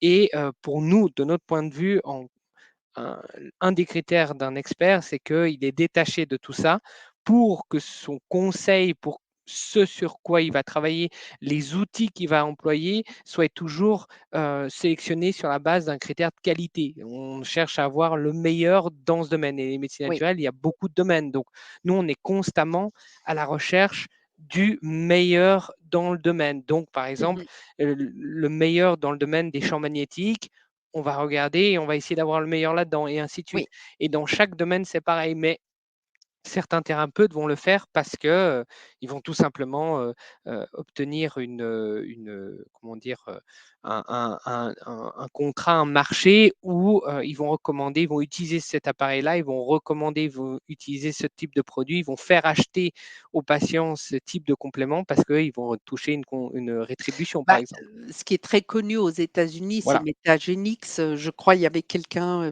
qui avait bien expliqué, que bon, ça, c'est une liberté aux États-Unis où, vous pouvez être, vendeur de compléments en étant thérapeute, voire même créer votre propre, boîte de compléments, ce qui je sais que certains l'ont fait en Europe, mais c'est quand même beaucoup plus difficile. Mais l'éthique, ça va beaucoup plus loin. L'éthique est liée à la prise en charge du patient. Par exemple, nous, on a quelques cas difficiles où on ne trouve pas forcément de solution par rapport aux problèmes de santé. Ben ça nous préoccupe, c'est quelque chose dont on en parle. on garde ça en tête et quand on fait nos heures d'études et de formation continue, si tout à coup je vois passer un résultat pour une approche thérapeutique, alors évidemment, on n'a jamais de garantie, puisque c'est souvent des études, donc on fait bien attention qu'il y ait pas de conflit d'intérêts, que c'est des études soient logiques parce qu'on a quand même une base suffisante en physiopathologie et en pharmacopée pour comprendre si ça a du sens, le résultat de cette étude ou pas. Eh bien, on se dit quand on lit quelque chose, on se dit: «Tiens, on va lui en parler à la prochaine consultation parce que là, ça pourrait être une aide au traitement qu'on a déjà mis en place». Donc il y a vraiment cette notion pour un expert qu'il doit tout le temps, se former et chercher de nouvelles solutions ou des solutions complémentaires. Parce que rien n'est définitif, rien n'est fermé, rien n'est acquis et aussi parce que dans le domaine, de surtout de la phytothérapie, on nous enlève des plantes, des outils thérapeutiques qui ne sont plus disponibles pour des raisons, X, Y. Donc on doit trouver constamment des nouvelles solutions. Oui. Donc, la partie peut-être que les gens ne voient pas, mais, en fait, quand vous vous rendez chez un thérapeute, vous ne savez pas combien d'heures il consacre à l'étude. Voilà, il y a des thérapeutes, bah, finalement, ils ont du bagou, ils ont un bon contact, comme on disait, hein, avec un ressenti subjectif, ils racontent 3 blagues, enfin voilà, ils s'occupent pas vraiment, du client, mais juste passer un bon moment avec. D'ailleurs, le traitement n'est même pas le centre de l'intérêt et les gens sont très contents jusqu'au jour où les années vont passer, ils vont se rendre compte qu'ils n'ont pas été vraiment traités et finalement, c'est pas écrit, «Je suis thérapeute, mais je ne consacre pas de temps à continuer à me former, à me préoccuper de votre cas, à chercher de nouvelles solutions». Ça, les gens s'en rendent pas compte. Oui, puis c'est aussi en fait, par exemple, tu parlais du thérapeute et puis du travail sur donc le moyen et long terme. Certaines personnes ne s'en rendent compte peut-être jamais parce que, tout simplement, elles ne peuvent pas, imaginer les attentes qu'on peut avoir avec les Mmh. médecines naturelles. Donc elles vont se dire: Oui, «Bon, bah, c'est ça qu'on peut attendre des médecines naturelles, c'est ce genre de suivi-là, c'est une aide, c'est une compréhension, c'est un soutien psychologique», on pourrait dire d'une certaine manière, quelqu'un avec qui parler, hein. Il y a d'ailleurs eu pas mal d'articles là-dessus oui. aussi où, les médecines naturelles étaient décrites comme, le temps que le médecin ne peut pas, accorder au patient. Parce que vous comprenez, le médecin, il a 10 minutes, des fois même moins, il ne peut pas commencer à parler avec le patient, c'est hop, on prescrit et au suivant. Mais non, les médecines naturelles, c'est pas une discussion autour d'une bonne tasse de thé entre amis pour avoir le temps d'exposer ses problèmes et d'être écouté. Non, c'est pour ça on ne fait pas des années et des années d'études. Mmh. euh, voilà, et malheureusement, à cause de la situation et du fait qu'il y a si peu d'experts parmi l'ensemble Mmh. des, des choix, ben, beaucoup de gens peuvent se dire, ben voilà, les médecines naturelles, c'est très limité et on peut en attendre que ça, alors qu'on peut faire bien plus. Alors, tu fais bien de soulever ce point, c'est constamment ce qui ressort. Voilà, les médecines naturelles, oui, mais on a des résultats parce qu'on est à l'écoute. Je veux dire, non, mais on n'est pas curé, quoi. J'entends, on n'est pas on n'est pas à confesse, où on se dit: «Bah, ça va» et ça, c'est vrai que c'est une insulte pour les médecines naturelles parce que quand on voit, enfin, je veux dire, si on a des cernes, nous, on sait pourquoi on les a. Quand on voit les milliers d'heures qu'on a passées, je veux dire, à faire des recherches, à vraiment implémenter toujours plus de connaissances, à vraiment les gens Oui, se rendent puis pas compte parce que souvent, voilà, ils viennent, hop, il y a la consultation, 1h30 ils partent, mais nous, on en parle. Nous, on se dit: «Ce serait quand même bien qu'on trouve encore quelque chose de plus pour le traitement de telle ou telle personne» et ça, c'est vraiment la démarche de l'expert de de ne pas c'est pas un business, c'est pas, voilà, vous êtes venu, je vous ai fait une coupe de cheveux, bon, la prochaine fois, on verra si on fait les mèches ou pas, Oui, en fait, on c'est pourrait dire à la beaucoup, lim beaucoup plus hem, et en plus, on connaît l'histoire de la oui, personne. Par exemple, si on sait qu'il y a un patient qui a son conjoint, qui est en train enfin, qui est en fin de vie, on sait ce que la personne traverse, donc c'est vraiment quelque chose, qui nous prend et le moteur, qu'un expert doit avoir, c'est de trouver une solution. mmh Toujours, même s'il faut le reconnaître humblement, on ne peut pas toujours trouver une solution, mais on peut s'en approcher et on ne lâche jamais rien parce que peut-être qu'un problème pour lequel on n'a pas une solution maintenant, on va oui, de toute façon pouvoir faire un traitement personnalisé. Ça, c'est clair. Quoi qu'il en soit et ce qui est très important aussi dans l'éthique, c'est que le discours avec le patient soit très clair. Pour oui, l'instant, je vous promets rien, on va faire le maximum, hem et heu, on avance au fur et souvent, c'est vrai que souvent, j'ai pensé à des personnes qu'on n'a plus revues en consultation et je me suis dit: «Bah, c'est vraiment dommage». Parce que là, je viens de trouver ça et ça m'a l'air d'être vraiment un plus oui, et parce que la médecine na les médecines naturelles, c'est évolutif. Bon, comme la médecine, on pourrait dire, classique aussi, non naturelle, mais, les gens, doivent se rendre compte que une raison pour lesquelles on mmh est sur de la formation, continue et une constante recherche de solutions, c'est pas uniquement parce qu'on repasse sur les mêmes choses et on les comprend différemment. C'est parce que exact. tout simplement, il y a des nouveautés, Oui, la technologie avance, par exemple, donc il dans un domaine très technique, il y a des nouveautés en médecine naturelle où, voilà, il y a des outils thérapeutiques qu'on a maintenant qu'on n'avait pas il y a 10 ans. oui, Et il y en aura d'autres dans 10 ans qu'on n'avait pas maintenant. Donc ça évolue et puis, après il y a tout le travail justement des experts. On a dit dans la liste, hein, un expert, c'est souvent quelqu'un qui va être, expert dans son domaine et qui va, enseigner, qui va transmettre, qui va écrire oui. et donc c'est les médecines naturelles, c'est Mmh. comment dire? C'est un continuum, c'est un totem, j'allais dire, comme de la plante, mais c'est une somme de toutes les expériences, de tout ce qui a été apporté aux Oui, médecines naturelles oui, de différents experts au travers des siècles. Donc du bien coup, sûr. heu, voilà, nous c'est là-dessus qu'on s'appuie et qu'on doit aussi apporter, la contribution qu'on essaie d'apporter justement, via cette plateforme d'enseignement à la santé où, plus que jamais, on a l'impression que les médecines naturelles, il y a besoin que les Il y gens a en vraiment besoin. comprennent plus sur le corps, quoi.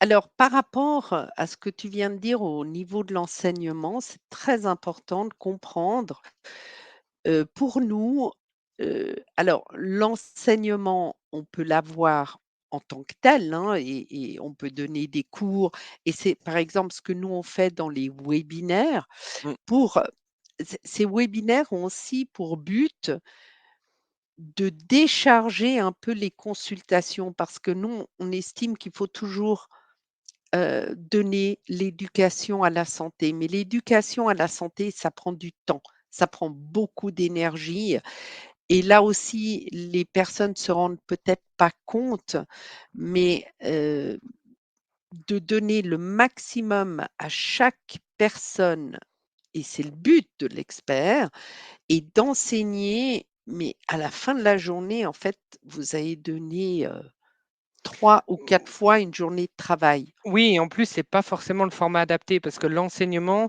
c'est bien de pouvoir, déjà, c'est bien de pouvoir s'adresser à plus de monde, c'est bien d'avoir différents formats parce que quand on enseigne sur, enfin, quand on essaie de transmettre des connaissances, c'est bien de pouvoir se baser Mmh. sur un support oral, mais aussi écrit, pour avoir une différents moyens d'intégration et c'est justement le but de cette plateforme, d'avoir différents moyens. Parce que là, actuellement, vous abonnez à la plateforme, vous avez la possibilité de lire nos livres livre, vous avez possibilité de lire nos analyses, où là, on prend part d'un sujet et on le décortique souvent sur la base d'un article de santé et voilà, on vous analyse la chose, mais également de webinaires où là, vous pouvez en différé, voir sur un exact. tas de sujets différents. Et à ce moment-là, c'est visuel et auditif. On vous montre des schémas et on vous explique des choses sur chaque domaine. Mais ça, comme tu dis, ça prend énormément de temps et c'est impossible de faire ça au cas par cas pour chaque personne au point où on voudrait le faire. Et c'est pour ça qu'on Oui, a vraiment développé et la on plateforme. continue à le faire. On continue à le faire, mais c'est vrai qu'on en est arrivé après, pour nous évidemment, pour toi moins, mais pour nous, presque une quarantaine d'années, de pratique. On en est arrivé à la conclusion qu'il fallait cette plateforme parce que, redonner, hem, des années et des années de compréhension en quelques minutes, c'est juste plus possible. Mais pour nous, ça fait partie des critères de l'expert. Oui, L'expert doit être capable de m'expliquer ce que j'ai besoin de comprendre et et si j'ai pas ça, bah, en fait, je ne et d'ailleurs, on voit, hein, que c'est une souffrance parce que les gens ne comprennent pas ce qui arrive. Ils ne comprennent pas, ils ont un corps, bon, bah, voilà, c'est un véhicule pour, vivre ce que nous pouvons et nous voulons vivre dans notre vie. Lorsque ce corps dysfonctionne ou nous lâche, évidemment, tout le reste s'effondre. D'où l'importance, absolument fondamentale de prendre soin de notre corps. Mais si vous allez voir un thérapeute et qu'en fait, il comprend même pas ce qui vous arrive, il vous donne 2-3 trucs, bah, on va dire, sur la fiche, où il fallait juste choisir ABCD en fonction du problème, comme on l'a dit tout à l'heure, qu'il n'est pas capable de vous expliquer ce qui vous arrive, bah, en fait, vous pouvez pas vous approprier aussi votre processus de guérison. oui, Donc, et ça, pour en arriver à ce stade où on est capable de transmettre et d'expliquer aux personnes, ce qu'elles ont, c'est ce que nous, on considère le niveau expert. Et d'ailleurs, comme tu l'as dit tout à l'heure, dans notre formation continue, nous-mêmes, on s'appuie sur les experts dans les domaines qu'on étudie. oui. Évidemment, on ne va pas prendre, des niveaux, qui sont des niveaux, marketing, commerciaux qui n'apportent rien. On va choisir les meilleurs. Oui. Juste pour savoir, est-ce qu'il y a encore des gens connectés en live, en Non, direct pour vous poser des questions? D'accord, très bien. là, il y a pas de question de ce que je vois. D'accord. Je voulais juste, peut-être, dire un point, puis on arrive un peu au bout, et puis de toute Oui. façon, on va arriver au bout aussi du temps qui nous est alloué pour nos webinaires. Mais, par rapport à comment on travaille, il y a un point aussi spécifique, c'est que, nous, on a les compétences en communes dans les médecines naturelles. On a une formation de base qui est identique et après on a chacun nos Mmh. spécialités qu'on met en commun. Donc c'est un peu, dans notre cas, un groupe d'experts qui travaillent, pour vous. Donc c'est, ce que n et c'est d'ailleurs ce que nous on aimerait, dans l'absolu trouver Oui, dans chaque domaine. C'est pour nous comment dire? Le c'est ce qu'on recherche. maximum, le niveau ultime pour la simple et bonne raison, c'est que on va travailler à plusieurs sur, certains cas de patients, justement sur le suivi et on va apporter chacun, une vision, une compréhension, une expérience et très souvent, c'est ça Mmh. qui nous aide aussi au final à avoir, de très bons résultats, c'est qu'on a cette approche synergique. Que forcément ça dépend, enfin, c'est un cas particulier pour nous parce qu'on a pu se mettre se travailler ensemble et avoir chacun nos spécialités. Les médecines naturelles, souvent, les gens Mmh. ne réalisent pas à quel point c'est vaste. Donc, C'est très vaste. pour proposer aux gens un panel de solutions impressionnant, on ne pourrait pas le faire si on serait tout seul. Oui, heu, ça c'est clair. C'est pour ça que dans le tableau des experts, on a aussi mis que vous avez des gens qui sont experts, mais spécialisés dans un domaine qui est assez pointu et on le comprend et c'est pour ça que nous, dans notre, formation, quand on va chercher une, information par exemple sur, l'immunité ou sur le cancer ou sur, des pathologies cardiovasculaires, on va aller chercher les experts dans ces domaines et les experts dans ces domaines ont un domaine qui est assez restreint, mais il est vaste parce que leur degré de connaissance de ce domaine est extrêmement importante. Oui, Donc, hem, le simplement que dans ces cas-là, ces experts-là sont rarement directement au contact des patients. Parce que vous pouvez être expert à un moment donné, à force d'avoir vu, tellement de patients, vous pouvez décider que vous allez vous spécialiser dans la connaissance du domaine dans lequel vous avez travaillé. Donc vous avez un gros bagage pratique et vous allez approfondir le bagage théorique et être au fait des nouvelles compréhensions, nouvelles recherches, nouvelles solutions thérapeutiques. Donc ces experts-là sont pour nous extrêmement importants. oui. Voilà, nous, on va se baser sur des gens comme ça pour avoir une formation plus large et peut-être moins pointue dans chaque domaine et ça, c'est peut-être une des qualités des médecines naturelles parce que nous, on ne fait pas de la chirurgie, on ne fait pas, de la recherche fondamentale donc on n'a pas il y a des choses qui pratiquement ne vont rien nous amener. Donc en connaissance, on peut aller plus loin, mais en pratique, on sait qu'on doit rester dans les solutions concrètes pour les personnes.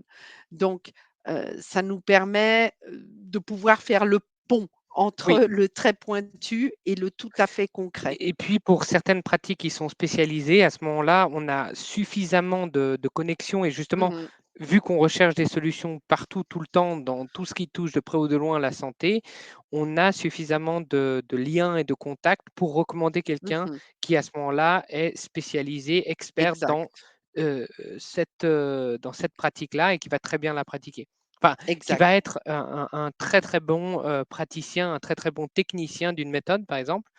Et voilà, mais pareil, comme on dit, on en revient aux critères qu'on a donnés, l'expert peut répondre à tous les besoins, même si c'est pas Oui, lui qui y répond directement, il a une solution à proposer.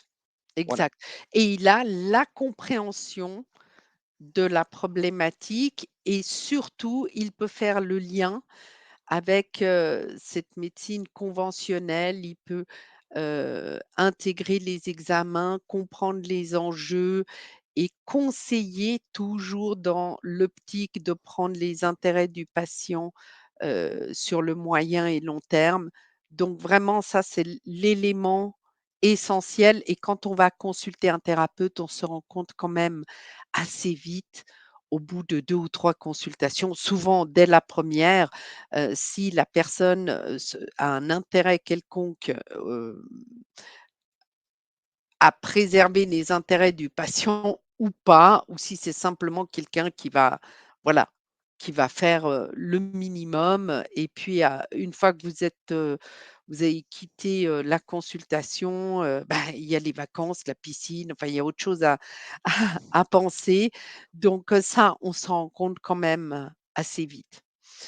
Ouais, Donc, voilà, là, ça va vous donner quand même des pistes pour comprendre les éléments clés de ce que nous on considère comme faisant partie des critères qui permettent, d'évaluer, même s'il reste des exceptions, même si ce n'est pas exhaustif et même si, comme tu l'as dit, à la fin, il faut y aller. Il faut tester, il faut passer par l'expérience. oui. Mais Le là but, c'est d'avoir des critères pour, pouvoir réduire la liste avant oui, de passer à la pratique, avant de tester. Donc, exactement. c'est un système on va dire, de filtre. Et tout en sachant que ça reste complexe, ça reste quelque chose, de difficile où, on est limité dans la possibilité de filtrer parce que, comme on disait, c'est un domaine ouvert. Après, ça dépend en plus, des pays, ça dépend des régions. Il y a des subtilités pour chaque. Là, Oui, on s'adresse de manière générale. Donc de toute façon, si vous êtes intéressé à en savoir plus, vous pouvez Aussi regarder d'autres webinaires gratuits, qui sont disponibles. Donc, vous avez via le lien Vimeo de la partie 1, vous verrez, vous avez l'accès à d'autres, Mmh. webinaires gratuits qu'on a donnés. Et si jamais vous êtes intéressé par la plateforme, n'hésitez pas à aller directement sur, notre plateforme Oui, pour y découvrir aussi. Vous pouvez, vous abonner à un compte gratuit également et vous pouvez lire un certain nombre d'articles qu'on écrit sur la santé, sur des domaines spécifiques, pour avoir plus d'informations. Mais voilà, notre objectif vraiment d'aujourd'hui, c'était en tout cas de vous donner ce qu'on pense pouvoir vous transmettre dans la recherche d'un expert en médecine naturelle. Et voilà, n'hésitez pas à revoir la partie 1 qui complémentera bien avec cette deuxième partie. Et, exactement, et on vous souhaite de trouver justement que ça vous soit utile. C'était principalement le but de ce exact. webinaire. Exact, et nous, dimanche, pour les webinaires, à disposition de nos abonnés, on a un sujet surprise, donc voilà, ce sera dimanche à Oui, 4 heures. vous découvrirez ça dimanche. Voilà, bon, on vous souhaite une excellente soirée et puis au prochain webinaire gratuit. Ça marche. Bonne soirée à tous. Bonne soirée, au revoir.